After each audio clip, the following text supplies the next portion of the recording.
7 કરોડ લોકોને પ્રભાવિત કરવામાં વીજળી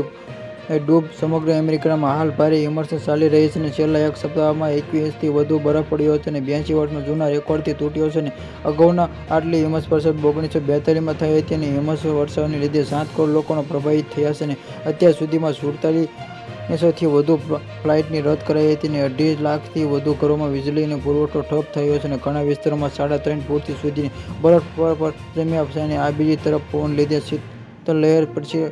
ગઈ છે અને આખરીની બ્લાસ્ટ અને ઉત્તર ધ્રુવની ઠંડા પવનો અમેરિકા આવી રહ્યા છે અને તાપમાન ઝડપથી ઘટી રહ્યા છે અને મોટાભાગમાં અમેરિકા તાપમાન સરેરાશ કરતાં નીચે થઈ અને ઘણા વિસ્તારોમાં 3.5 ફૂટ સુધી બરફમાં ઘણા જમ્યા છે અને બીજી તરફ પવનને લીધે શીતલ લહેર પ્રસરી આખરી બ્લાસ્ટમાં થઈ અને ઉત્તર ધ્રુવની ઠંડીઓમાં અમેરિકા આવી રહી છે અને તાપમાન ઝડપથી મોટાભાગમાં અમેરિકા તાપમાન સરેરાશ કરતાં નીચું છે અને દિવસમાં દરમિયાન કેટલાક જગ્યાઓ તાપમાન પારો 11 ડિગ્રી સેલ્સિયસ યથાવત છે અને બીજી તરફ ભારે હિમવર્ષા ચેતવણી જારી કરવામાં આવી છે કે આ નીકળતા લોકો મુસાફરી કરવાની સલાહ આપવામાં આવી કારણે તેઓ ફસાઈ શકે છે. Subscribe my channel.